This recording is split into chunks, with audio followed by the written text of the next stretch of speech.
Қош келдіңіздер, құрметті әріптестер. Бүгінгі біздің тақырыбымыз Қазақстандағы шетелдіктерге арналған медициналық көмек жайында айтамыз. Қазір енді кішкене күте тұрайық, басқа да әріптестеріміз кірсін. Егер де сұрақтарыңыз болып жатса, артынан өздеріңіз өз сұрақтарыңызды қойсаңыздар болады. Осы жердегі чатқа да жазсаңыздар болады. Біз артынан өзіміз жауап береміз. Ендеше бастай берейік, әзірше 27 ғана адам кіріпті. Бүгін сіздермен, жаңа айтып өттім, Қазақстанға келген шетелдіктердің медициналық қызмет алудағы құқығы жайлы айтамыз. Жалпы шетелдіктерді 4 бөлікке бөліп қарастырайық. Бірінші, шетелдіктер, ықтияр хаты бар шетелдіктер, және де ықтияр хаты жоқ шетелдіктер, ТМД елдерінен келген шетелдіктер, және де басқа да азаматтығы жоқ басқа санаттағы шетелдіктер деп 4 бөлікке бөліп сіздерге бүгін түсіндіретін боламын.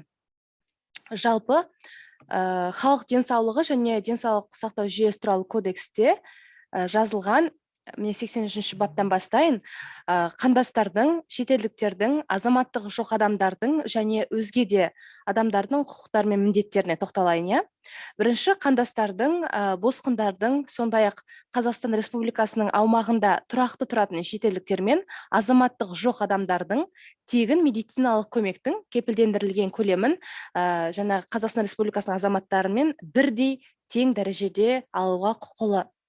Яғни біздің елімізге келген қандастарымыз, жаңағы тұрақты тұратын дейміз, ол дегеніміз ықтияр хаты бар. Яғни вид на жительство дейміз, ықтияр хаты бар адамдар Қазақстан Республикасының азаматтарымен бірдей тең дәрежеде медициналық көмек алады. Оның өзінде тегін медициналық көмекті алады. Қазір ал мәмісті және міндетті медициналық сақтандыруға жататын қызметтерді тек қана сақтандырылған болса ғана қолданыла алады. Қазақстан Республикасының уақытша болатын шетелдіктер мен азаматтығы жоқ адамдардың, баспана іздеген адамдардың, егер Қазақстан Республикасының заңдарына немесе Қазақстан Республикасы ратификацияланған халықаралық шарттарда өзгеше көзделмесе, айналасындағыларға қауіп төндіретін аурулар кезінде уәкілетті орган айқындайтын тізбе бойынша және көлемде тегін медициналық көмектің кепілдендірілген көлемін алуға құқығы бар. Қазақстан Республикасының аумағында адам саудасының құрбаны ретінде анықталған және сәйкестендірілген шетелдіктер мен азаматтығы жоқ адамдардың уәкілетті орган айқындайтын тізбе бойынша және көлемде тегін медициналық көмектің кепілдік берілген көлемін алуға құқығы бар. Енді бұндай жағдайлар бізде кездеседі деп айта алмаймын, ондай кездессе енді өте жиі кездесу мүмкін. Адам саудасы дейміз сол жағынан. Жалпы Қазақстан Республикасының аумағында жүрген қандастар, босқындар және баспана іздеген адамдар, шетелдіктер мен азаматтығы жоқ адамдар денсаулық саласында Қазақстан Республикасының азаматтарымен бірдей міндеттерді атқарады. Яғни бұл дегеніміз не?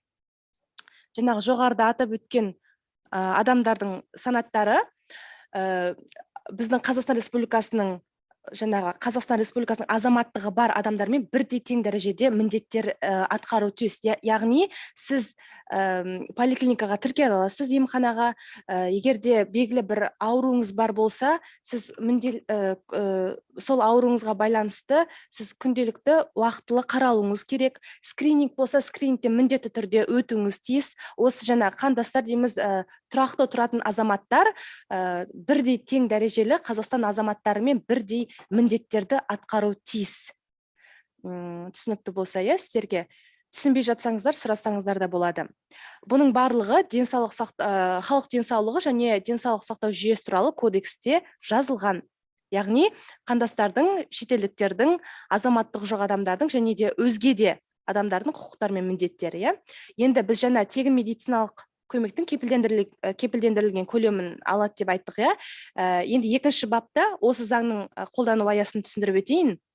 Қазақстан Республикасының аумағында тұрақты тұратын шетелдіктер мен азаматтығы жоқ адамдар, сондай-ақ қандастар, егер осы заңда өзгеше көзделмесе, елдің азаматтарымен міндетті әлеуметтік медициналық сақтандыру жүйесіндегі құқықтарды тең дәрежеде пайдаланады және міндеттерді атқарады. Бұл дегеніміз не?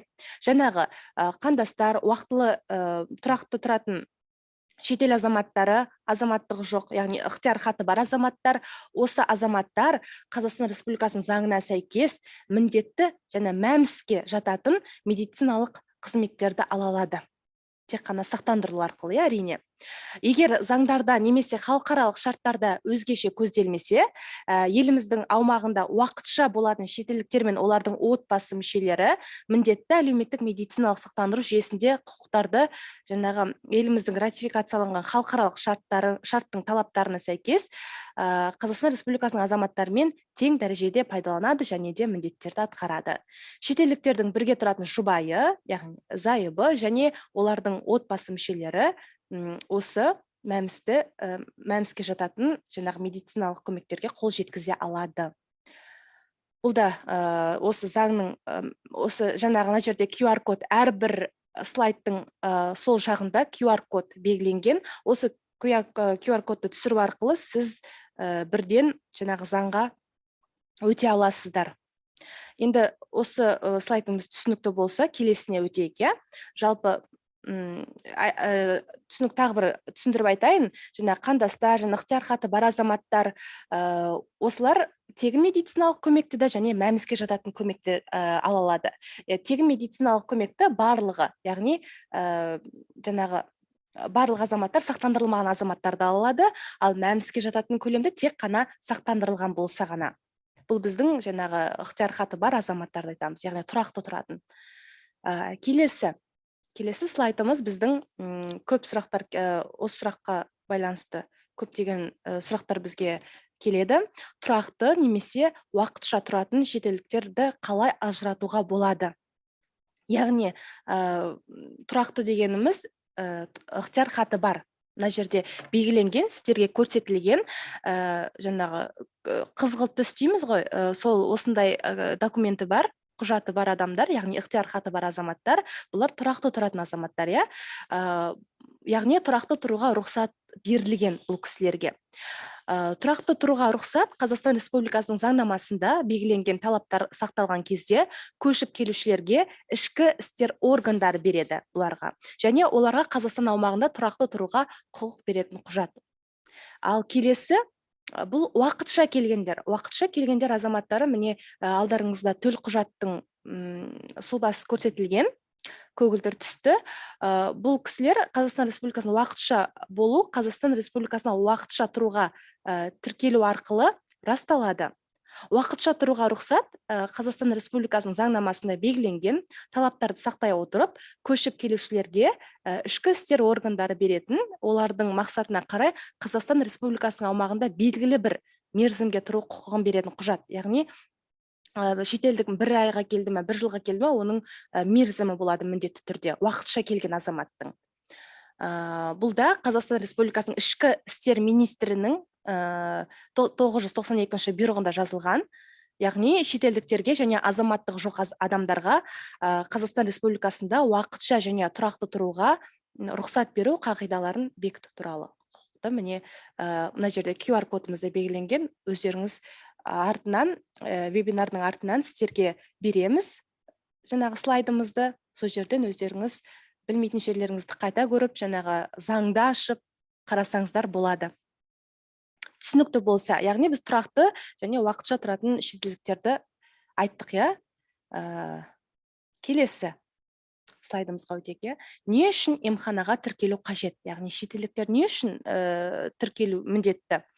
Бұл кісілерге, яғни қалай айтсақ болады, өзіне керекті жаңағы тегін медициналық қажет, мысалы дәрі-дәрмек алу керек болады, мысалы өзінің созылмалы ауруы болуы мүмкін, ол кісі бірден барып поликлиникаға барып ала алмайды. Ең бірінші ол шетелдік азамат, жаңағы ықтияр хаты бар қандастарымыз міндетті түрде бірінші емханаға тіркелу қажет, яғни жеке тұлғаны МСАК ұйымдар дейміз, алғашқы медициналық санитарлық көмек ұйымына бекіту, тегін медициналық көмектің кепілдендірілген көлемі шеңберінде және де мәмс жүйесінде медициналық көмек алу құқығын іске асыру және денсаулық сақтау ұйымдарының медициналық көмек көрсету жөніндегі міндеттемелерін орындау үшін негіз болып табылады. Міндетті түрде ең бірінші тіркелу арқылы барып өзіңізге қажетті қызметтерді ала аласыз.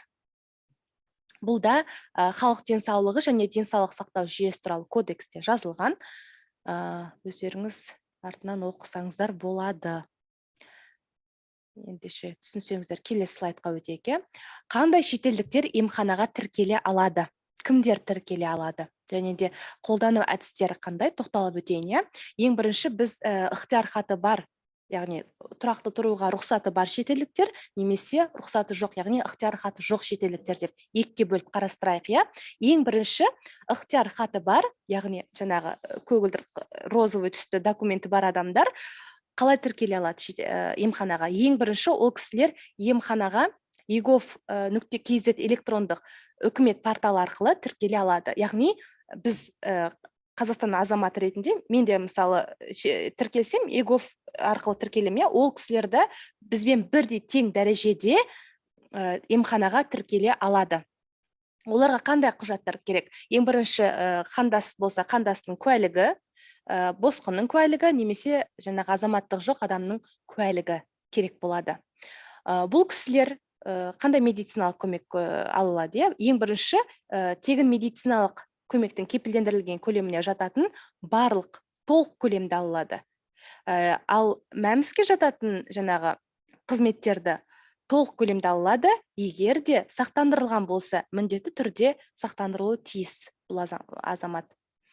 Ықтияр хаты бар шетелдіктердің балалары электрондық үкімет порталы арқылы тіркеле алады. Бұларды тек қана ата-аналардың ЭЦП дейміз ғой, ЭЦК бойынша жаңағы egov.kz-ге жібере алады. Енді келесі, ықтияр хаты жоқ шетелдіктер, яғни уақытша тұруға рұқсаты жоқ шетелдіктер, тұрақты тұруға. Бұлар ықтияр хаты жоқ шетелдіктер тек Еуразиялық экономикалық одақтан уақытша келген еңбек мигранттарына, яғни Еуразиялық экономикалық одаққа жататын 5 ел бар. Бірінші, Ресей Федерациясы, Беларусь, Қырғызстан және Армения. Осы 5 азаматтар, бұл кісілер, ықтияр хаты жоқ шетелдіктер, клиниканың, жаңағы емхананың өзіне келіп, өз аяғымен келіп, жаңағы өтініш беру керек. Сонда ғана бұл кісі тіркеле алады. Қазір тағы да айтып өтейін. Бұл кісілерге қажетті құжаттар, өзінің төлқұжаты және де алғашқы медициналық санитарлық көмекті алуға ДМС дейміз, қазақша емісі, яғни ерікті медициналық сақтандыру шарты болуы тиіс, міндетті түрде. Яғни біздің жаңағы ықтияр хаты бар шетелдіктер egov.kz порталы арқылы тіркеле алса, үйінде отырып, мысалы, ал егер де ықтияр хаты жоқ шетелдіктер, яғни еңбек мигранттар, осы 5 елден келген азаматтар, олар өзі емханаға барып, өтініш беріп, сол жерде және де міндетті түрде ол кісілерде ерікті медициналық сақтандыру шарты болу керек. ДМС дейміз. Олардың қандай көмек ала алады ол кісілер? Ең бірінші, тегін медициналық көмектің кепілдендірілген көлемі. Оның ішінде айналасындағыларға қауіп төндіретін аурулар кезінде және де төтенше және шұғыл жағдайларда ала алады көмекті. Оның төменде мен сіздерге айтып өтем, қандай аурулар жатады, соның бәрін тізбектеп айтамын. Және де мәмісті толық көлемде алады, міндетті медициналық сақтандыруды, егер де сақтандырылған болса. Оның өзі сақтандырылу үшін ол кісі өзі ақылы түрде болады, барлығы жаңағы. Міндетті түрде ерікті медициналық сақтандыру шарты керек бұл кісіге. Және де еңбек мигранттарының балалары емханада ата-аналарының өтініші бойынша емхана шартымен, құжаттарымен қоса тіркеледі. Бұл да біздің Қазақстан Республикасының денсаулық сақтау министрлігінің 194-ші бұйрығында жазылған. Яғни түсінікті болса, түсінбеген жерлеріңіз болса, сұрақ қойсаңыздар болады. Түсінікті деп ойлаймын. Енді келесі слайдымызға өтейік. Шетелдіктердің қайсысы емханаға тіркеле алмайды? Ең бірінші, ықтияр хаты жоқ шетелдіктер және еңбек мигранттары болып табылмайтын Еуразиялық экономика елдерінің азаматтары. Бұл жерде ТМД елдерінің азаматтары медициналық көмекті тегін медициналық көмектің кепілдендірілген көлемін ғана ала алады. Оның ішінде айналасындағылар қауіп төндіретін аурулар және шұғыл төтенше жағдайлар. Бұл кісілер мәмске жататын қызметтерді пайдалана алмайды. Сондай-ақ ТМД елдерінен келген азаматтарынан басқа шетелдіктер, немесе мүлдем сол 4-ші санаттағы деп бөлдік қой бағана, 4-ші санаттағы азаматтар, мүлдем азаматтығы жоқ, ешқандай ықтияр хаты жоқ азаматтар, бұл кісілер тегін медициналық көмектің тек қана айналасындағыларға қауіп төндіретін аурулар кезінде ғана тегін пайдаланылады, ал қалған көмектің барлығы ақылы түрде. Бұл кісілер мәмсті пайдалана алмайды. Бұл да Қазақстан Республикасының бұйрығы бойынша, бұйрығында жазылған. Келесі слайдымызға өтейік. Еуразиялық экономикалық елдерінен келген еңбекші көшіп қонушылар және олардың отбасы мүшелеріне тоқталайық. Ең бірінші, еңбекші көшіп қонушылар, олар өз қызметін заңнама негізінде жүзеге асыратын тұлғалар дейміз. Екінші, отбасы мүшелері, яғни оның бірге тұратын ерлі-зайыптылар және оның балалары жатқызамыз. Ықтияр хаты жоқ шетелдіктер Еуразиялық экономикалық одақтан уақытша келген еңбек мигранттары ғана, яғни бағана айтып өттім, Ресей Федерациясы, Беларусь, Қырғызстан, Армениядан келген еңбек мигранттары тегін медициналық көмекті да және мәмске жататында көмекті ала алады. Тек қана бұл жерде жазылып тұр, мына жерде тегін медициналық көмекті айналасындағылар қауіп төндіретін аурулар кезінде және төтенше жағдай болғанда, ал мәмсті тек қана сақтандырылған болса ғана ала алады. Бұл кісілер қандай медициналық көмек кіреді, сол жайында тоқталайық. Ең бірінші, шұғыл және төтенше медициналық көмекпен мәмс тізбесіндегі медициналық көмек. Бірінші, төтенше шұғыл нысандағы жедел медициналық көмек, ауруларды алдын алу дейміз, және ерте анықтау, ауруларды диагностикалау, бейінді мамандардың қабылдауы, оның консультациялары, мәмске кіретін жоспарлы және шұғыл медициналық көмек, медициналық оңалту, патологиялық диагностика, донорлық және дәрі-дәрмекпен қамтамасыз ету, осылардың барлығы осы аурулардың барлығын ала алады. Еуразиялық экономикалық одақтан келген, уақытша келген еңбек мигранттары. Ал егер де сақтандырылмаса, бұлар медициналық көмек айналасындағылардың өміріне немесе денсаулығына тікелей қатер жойылғаннан кейін медициналық қызметтердің нақты құнын төлеуді пациент тікелей немесе тарифтер шарттық бағалар бойынша өзге де көздерден жүзеге асырады. Тағы бір көп сұрақтар келеді. Мысалы, шетелден келген азамат, ол 4-ші санатқа кіргіземіз, ешқай жерде сақтандырылмаған, ықтияр хаты жоқ. Сондай азамат, мысалы, аяқ астынан аппендицит болып қалды. Мысалы, ол кісіні экстрені дейміз, шұғыл түрде ол кісіге ота жасалады. Ота жасалғаннан кейін ол кісіге счет беріледі, бағасы беріледі. Егер де, мысалы, көп дәрігерлерден сұрақ болады, ол кісі төлей алмайды, ақшасы жоқ. Не істейді бұл кезде? Бұл кезде дәрігер өзінің консулдық неге хабарласып, сол жақпен байланысу керек. Келесі, тағы не айтсақ болады? ТМД елдерінен келген азаматтарға тоқталайық. Яғни тәуелсіз мемлекеттер достастығы, олардың қатарына Тәжікстан Республикасы, Беларусь, Өзбекстан, Қазақстан, Армения, Украина, Қырғыз Республикасы және Молдова Республикасы кіреді ТМД елдерінің қатарына. Бұл кісілер тегін медициналық көмектің кепілдендірілген көлемін пайдалана алады. Оның өзінде айналасындағы қауіп төнсе, немесе шұғыл түрде болса, төтенше жағдайлар туындаған болса, көмекті қолдана алады. Ал мәмске жататын қызметтерді пайдалана алмайды бұл кісілер. Ал енді тегін медициналық көмектің кепілдендіріліп берілген көлеміне қандай медициналық көмек кіреді? Бұл жерде тек шұғыл және төтенше медициналық көмек дейміз, иә. Науқастың өміріне немесе айналасындағылардың денсаулығына қауіп төндіретін немесе кенеттен өткір жағдайлар мен аурулар болса, жазатайым оқиғалар, улану дейміз, жарақат алса, немесе босану болса, жүктілік кезіндегі шұғыл жағдайлар, осылардың барлығын біз шұғыл және төтенше деп медициналық көмектің қатарына жатқызамыз. Қажет болған жағдайда анықтама немесе еңбекке уақытша жарамсыздық парағы ұсынылады бұл кісілерге. Науқастың өміріне немесе айналасындағылардың денсаулығына қауіп төнген немесе оны тасымалдау мүмкін болған сәттен бастап медициналық көмекті одан әрі көрсету ақылы негізде жүзеге асырылады. Мысалы, осындай жағдайларда бірінші көмек көрсетіледі, ары қарата ол кісіні мысалы басқа жаққа ауыстыру мүмкін, ары қарата болатын процестердің барлығын жаңағы пациент өз ақылы түрде жүзеге асырады. Науқасты қауіпсіз тасымалдау мүмкіндігін клиникалық сараптамалық комиссиясы анықтайды. Ал енді жоспарлы медициналық көмек бұл медициналық құжаттар мен жіберуші елдің медициналық көмектің құнын төлеу. Және айтып өттім ғой жоғарыда, міндетті түрде құнын төлеу керек болады. Оны кепілдік міндеттемесі болған кезде шарттық бағалар мен прейскуранттар бойынша ақылы негізде ұсынылады. Егер кепілдіктер берілмесе, онда емхана мен пациент немесе пациент өкілі арасында нақты шығындар бойынша кейінгі өзара есеп айырылысады. Есептеседі. Есепті жүргізе отырып, емдеудің болжамдық құнын жаңағы кем емес мөлшерде алдын ала төленгеннен кейін медициналық көмек алуға болады. Жекелеген жағдайларда уағдаластық бойынша ауыр сырқаттардан зардап шегетін азаматтарға жоспарлы консультациялық және емдеу диагностикалық медициналық көмек өзге жағдайларда көрсетілуі мүмкін.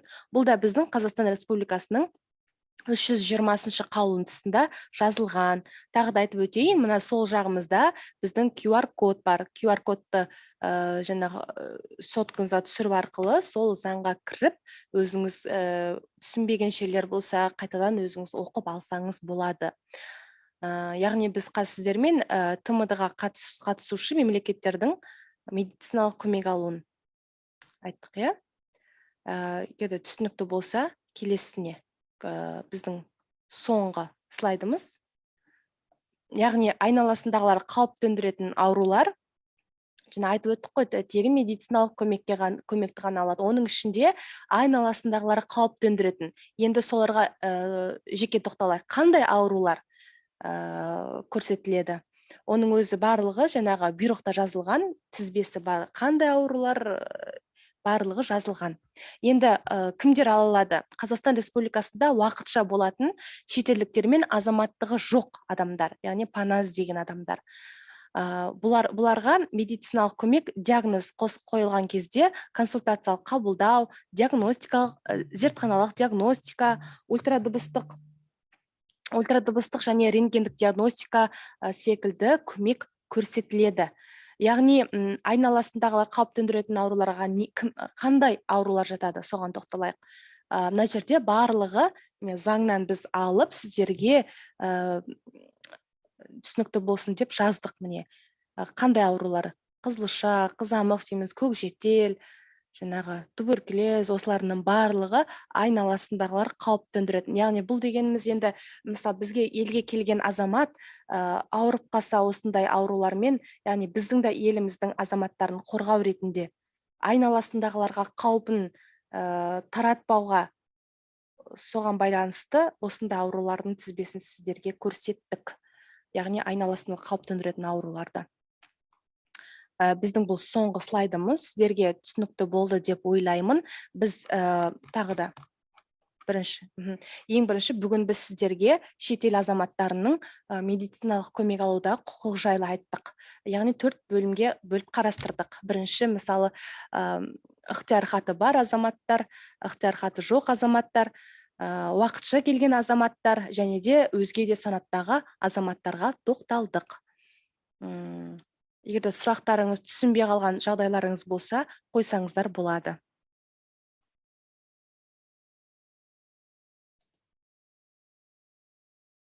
Осы лекцияны бере аласыздар ма?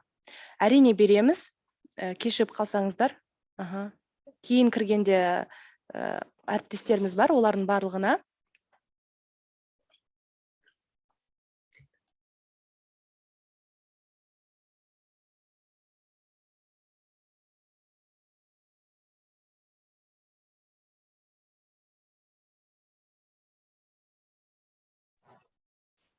Алло. Саламатсыз ба? Сәлеметсіз бе? Шымкент, филиал, Хомс, Сәбит Райымбекұлы. Мен анау бір сұрақты нақтылап алайыншы деген едім сіздерменен. Жаңағы анау ықтияр хаты или құжаты бар адамдар бойынша шетелдік азаматтар Қазақстан халқымен бірдей қызмет ала алады дедік қой. Иә. Ол заңда 15 топ бар ғой, әлеуметтік әлсіз топ. Или қорғалатын топ 15 топ. Соған кірмеген олар.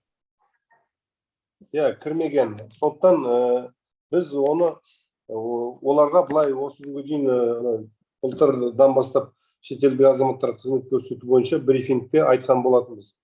Ол азаматтар ықтияр хаты бар, жақсы, бірақ біздің азаматтар сияқты сақтандыруға өзінің жарнасын төлеу керек.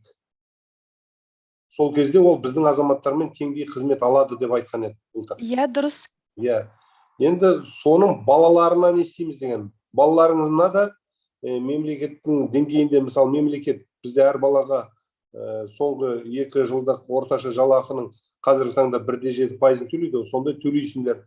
Сөйтіп сіздің балдарыңызда қызмет алады дегенбіз.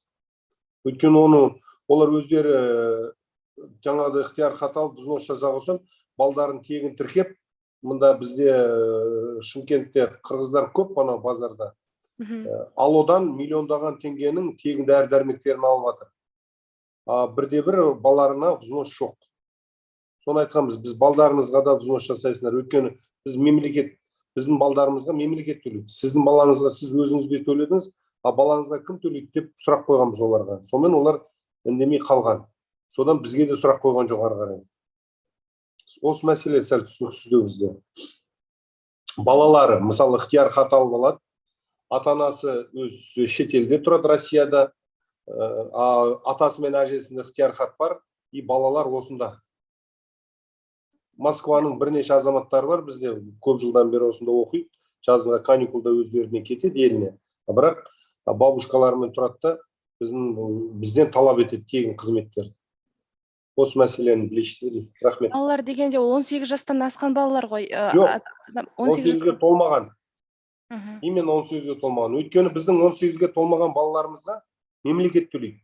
Независимо ол пенсионер ма, мүгедек па, барлығына 1,7% соңғы 2 жылдық орташа жалақыдан мемлекет төлейді біздің жаңағы 15 топқа, қорғалатын топқа. Ол балдарға оның ата-анасы төлемесе, біздің мемлекет ол балдар үшін төлемейді ғой. Ол балдар біздің азаматтар емес қой, шындап айтқанда. Осы сұрақ шешілмей қалған, соны бір көрсеңіздер деп едім ғой. Өткен көп кездесеміз әртүрлі сұрақтармен. Рахмет.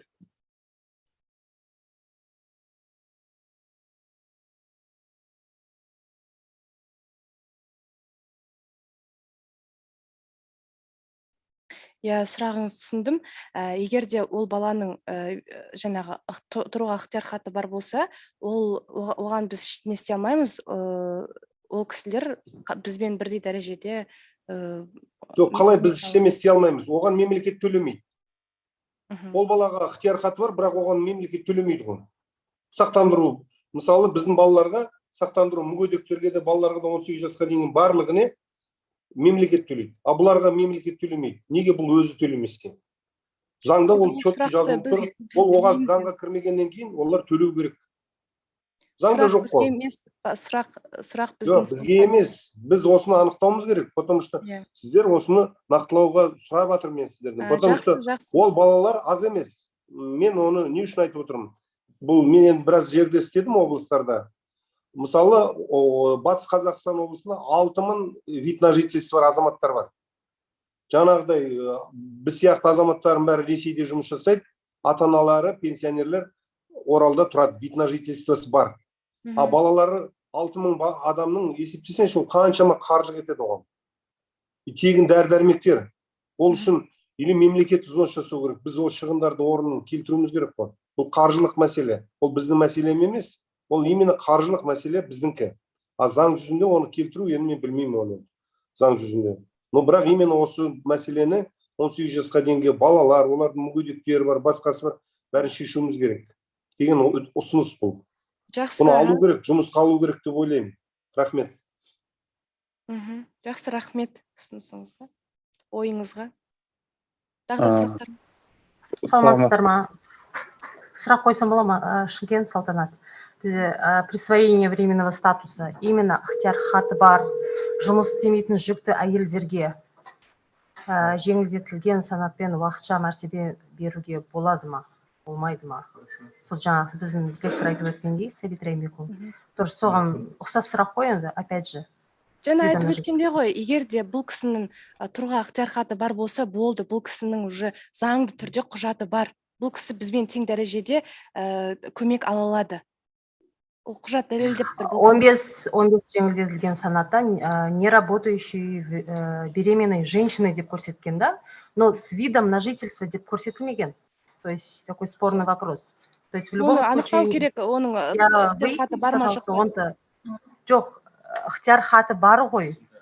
Не работающая беременная женщина с видом на жительство присвоениеға запрос жібереді, да, бізде мысалы.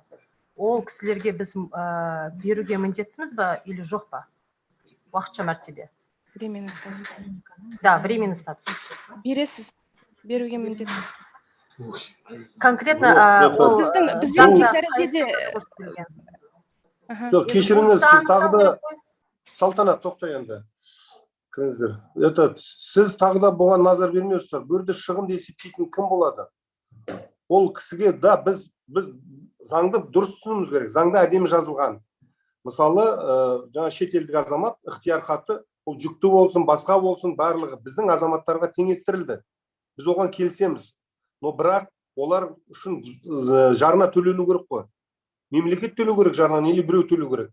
Просто ол ықтияр хаты бар деп, оған қызмет көрсете беруге болмайды, ол біздің азаматтарға тегін. Онда біздің азаматтар неге төлейді? Мін біз қазір төлемеген азаматтарға, өзіміздің 3 миллион азаматымыз, біздің Шымкентте 234 мың адамға қызмет алу проблема. Сақтандыруға төленбеген дейміз. Сонда біздің өз азаматымызда оны шетелге шығып ықтияр хат алып келіп алсын осында. Сөйтіп тегін ештеңе төлемей қызмет алсын. Көрдіңіз бе осы жерде? Біз өзіміз азаматымызды ущемление қойғанбыз, қыспақшылықта тұрып, ол сақтандырылмаған төлемесе, мемлекет оған төлеген жоқ, өзі төлеген жоқ. Енді шетелдің азаматы келеді, ықтияр хат болмаса жаңа вид на жительство алып алады, бітті. Ол алады да тегін, ештеңе төлеместен мен жүктімін. Біздің айналамыз өзіңіз білесіз, Ташкент, Өзбекстан барлық келіп бізден тууға, босануға жерде тырысады. Өйткені бізде көп нәрсе бар. Олардың мекемесіне берілмейтін, ол сөзін ашық, көп нәрселер бізде беріледі. Сондықтан бізде олар жүкті кезінде келеді, осындай құжаттарменен өз жасайды. Ол деген біз өз азаматымызға 234 мың Шымкенттің азаматына қызмет бермейміз, төлемеген үшін. Шетелдік азаматқа төлемесе де бізбен теңдеп бере береміз. Біз Өзбекстаннан біздің бір азамат барып консультация ала алмайды тяжелый жағдайда. Тяжелый жағдайда. Жаңағыдай сіз біздер айтып отқан жедел экстренный жағдайда дәрігерге бару керек, төлеп алып жатыр барлығын. Сондықтан бөрде заңда әдемі жазылып тұр ғой, заңда көрсетілмеген. Сондықтан біз ол азаматтарға айтуымыз керек. Сіз теңдей құқық ала аласыз. Сіздің төлейтініңіз бір жылға жаңағы 35 мың, 70 мың ақша төлейсіз, но бірақ Қазақстан азамат сияқты қызмет аласыз. Оның родының өзі асып кетеді одан. Ол ертең баласына қарайды, басқа қылады, соның барлығы асып кетеді. Сондықтан заңда жазылған бойынша заңмен жұмыс істеуіміз керек деп отырмын да, біздер ойлаймыз. Өйткені ол азаматтарға ешкім төлемейді. Ол қалай теңестіріледі? Міне жаңа біз азаматтарды айтып отырмыз. Беременныйдан басқа, баладан басқа азаматтарды айтамыз. Олар сақтандыруға біз сияқты жарна төлеу керек. Сол кезде ол теңдей бізбен қызмет алады. Енді неге ол жүктіменен балаға кім төлейді? Шығындар, қаншама шығындар бар, мен сізге айтып отқаным. Жаңағы 4-ші поликлиникада бізде былтыр ғана болып, бала 1 миллионға дәрі алады айына. Бір тиын взнос жоқ. Жауапкершілік. Біз өзіміз азаматтарымызда мемлекет тарапынан жұмыс беруші азамат тарапынан жауапкершілік бар. Шетелге біз өз азаматымызды қыспал қалып, оларға бостандық деген ол заңда жазылмаған, оларға тегін қызмет көрсетілсін деген. ОСМС-тің 15 қорғалатын топтың ішінде именно вид на жительствосы бар, теңесет деген жоқ жазу. Сондықтан ол төлеу керек деп есептейміз біз. Рахмет. Рахмет ойыңызға. Тағы да айтам, нормативтік актілері байланысты, егер де адамның тұрақты тұруға рұқсаты бар болса, бұл кісі Қазақстан Республикасының азаматтарымен теңдей бір дәрежеде медициналық көмек ала алады. Өзіңіздің ойыңыз енді түсінікті, рахмет айтқаныңызға, бірақ та бұл бізді заң бойынша, заңның сөзімен сөйлейміз. Тағы да сұрақтарыңыз бар ма?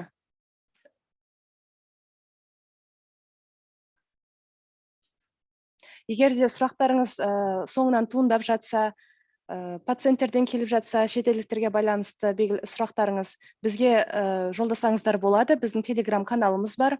Сондай-ақ YouTube каналымызда және трансляция жасалып жатыр. YouTube каналымыздың астына комментарийға жазып кетсеңіздер де болады. Бұл жерге жазсаңыздар да болады. Сіздерге көп рахмет. Түсінікті болды деп ойлаймын. Ендеше вебинарымызды аяқтайық. Сау болыңыздар, аман болыңыздар. Рахмет, сау болыңыздар.